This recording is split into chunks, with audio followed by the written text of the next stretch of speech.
So first thing I'm going to talk to you about today is combing out your border collie.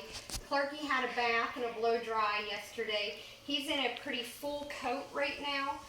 So this hair right here is what I just brushed out of his butt, or combed out of his butt rather. So you get a lot of dead undercoat that gets stuck in there that even the blower doesn't get. So it's important to make sure that you're spending plenty of time on the rear end of your dog, especially a male, because they tend to get a very thick undercoat on the butt, the breeches. So you can see now I can go through his tail, which you have to spend lots of time on the tail. You can see I can comb through his tail nicely. And we don't get a whole lot of hair out anymore.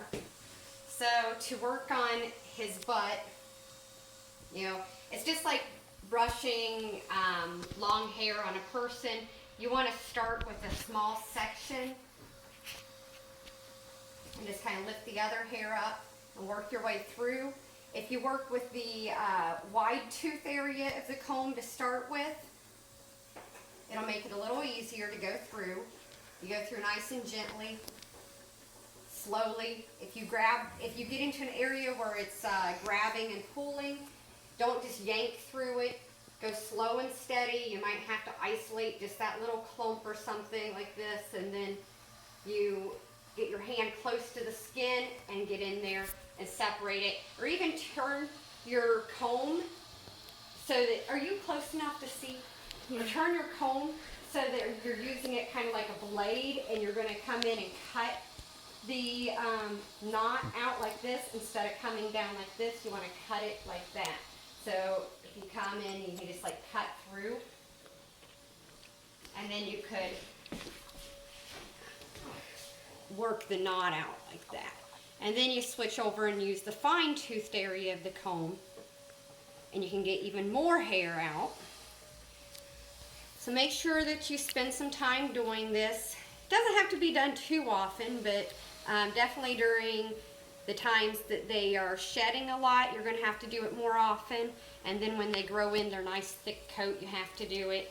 If you have a dog you're going to be showing, you're going to want to do this a little more often to get that excess hair out of the butt so that it's not sticking up all fluffy and weird looking.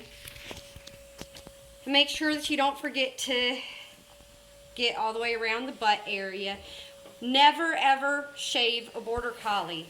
We do not trim hair around a sanitary path or anything. You just comb this out. They stay nice and clean. Females, when they come into season, they rarely drip. If they do, it's just for a couple of days, and that's it. They actually keep themselves pretty clean, and then the hair will keep things from getting caught. When you are working around the boy parts, just make sure that you're gentle and take care of them. You don't want to pull a knot out and pull on them in a sensitive area. That's pretty much it. And you can use the comb and you can go through them all over. It's never as thick through here. This undercoat here usually comes out just with using the blower to dry them. You got to get underneath of them some too. Use a comb on the feathers here. You're going to get a little more knotting up in this area. You want to use the fine-toothed comb and work behind the ears.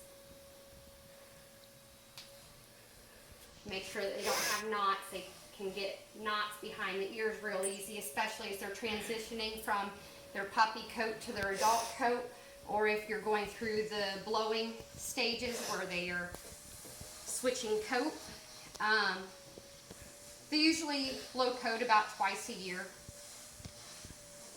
and those are the times where they're shedding very heavily. Make sure you get underneath their neck too. You can see he's a little bit knotted up in here, so it takes me a minute. I have to move a little slower, but I can work it out. Get this area So it's important to work with your puppies while they are puppies so that it's easier as they're an adult.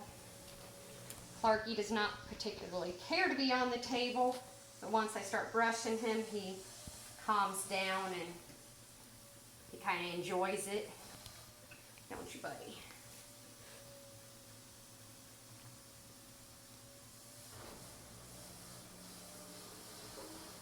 Let's keep that nice and tangle-free